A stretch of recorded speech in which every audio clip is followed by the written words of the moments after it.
అన్వేష్ ఇంట్లో మీ అయి ఉన్నాడా? ఒకసారి బయటకు రమ్మని ఒకసారి మాట్లాడాలి. మా నాన్నతో మాట్లాడుతూ కానీ ఫస్ట్ నువ్వు వచ్చిన ముచ్చట ఏదో చెప్పు. అసలు ఎవరు నువ్వు? నేను ఎవరినో నీ తమ్మునికి బాగా తెలుసు. అరే కార్తిక్, అరే బయటికి రారా.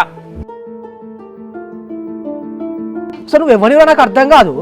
నా ఇంటికి వచ్చి నా తమ్ముడిని రారాపోరా అని చెప్పేసి కొడతాను. ఏదనుకుంటానో నాకు అర్థం కాదు.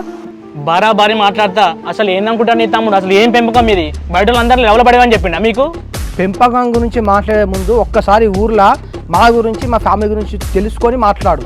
నవ్వులేంది? ఏం మాట్లాడుతున్నావు అసలు నువ్వు?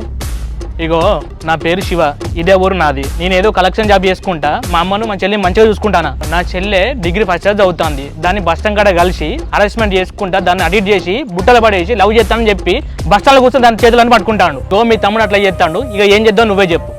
ఓకే శివ, ఇప్పటివరకైతే నాకు ఈ విషయం తెలియదు. ఒక అన్నగా నీకెంత రెస్పాన్సిబిలిటీ ఉంటుందో నాకు కూడా అంతే ఉన్నది. మా తమ్ముడు కూడా ఇంట్లో ఉన్నాడు. నేను ఒకసారి వాళ్ళతో మాట్లాడి నీకు ఏదైనా క్లారిటీ ఇస్తా. ఇంకా మాట్లాడేది ఏమున్నది? నాకే రెడ్ అనేది బస్ స్టాండ్లో దొరికిన వాడు. కళ్యాణి వాళ్ళ అన్నయ్యని అంత కోపంగా మాట్లాడుతుండు. లోపలికి ఇట్లా రాడు కదా. నువ్వు టెన్షన్ పడకు బావా, బాగా మాట్లాడుతాండు కదా, లోపలికి ఏం రాడుతీ. ఏమో నాకు అంత భయం అవుతుంది. నువ్వేం భయపడకు, ఆగు బావా. సరే శివ, నీ బాధ నాకు అర్థమవుతుంది, కానీ కొంచెం నిమ్మలంగా మాట్లాడు. ఎందుకంటే మన ఊరు గురించి నీకు తెలుసు.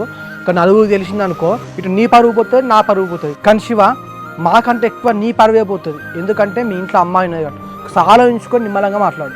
నేను పరువు గురించి ఆలోచించిన కాబట్టి ఇంటికి ఇట్లా మాట్లాడతాను. లేదంటే 10 మందిని తీసుకొచ్చి వన్ కాల్ చేతి ఇరగొట్టేటోని. శివ, నువ్వు 10 మందిని తీసుకొని వస్తే నేను 20 మందిని తీసుకొని వస్తా. అంత కెపాసిటీ నాకున్నది, నీకు కూడా తెలుసు. మాట్లాడే ముందు కొంచెం జాగ్రత్తగా మాట్లాడు. ఏంది ఇప్పుడు నువ్వు 20 మందిని తీసుకొస్తా నేను భయపడతా అనుకుంటున్నావా? అసలు నేను తప్పు చేసినా, చెల్లెని తప్పు చేసిందా? శివ, లవ్ అని చెప్పేసి నువ్వే అన్నావు.